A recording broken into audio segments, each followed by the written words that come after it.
Okay guys, we got a 2016 Dodge Journey here. We're going to be doing an oil change on. Just so you know, this takes a synthetic blend. It's 4.5 quarts. It is a 10060 if you need to know the oil filter number. You're going to need a 17 millimeter wrench. Take off your oil fill here. We're going to crawl underneath. Let me get a flashlight here. All right, 17 millimeter. You see where we're draining it here, right at the back of the pan. I crawled under from the front of the vehicle. Gonna pop loose that bolt, drain it all out. She's about done now. Put the 17 millimeter back in, tighten it up, and then your oil filter is right in the front, right there.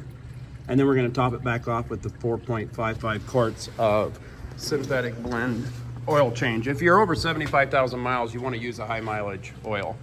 Other than that, that's it. I hope this helped you out. Please click like, please click subscribe. Click on my name underneath this video for all my other how-to videos. And as always, guys, enjoy.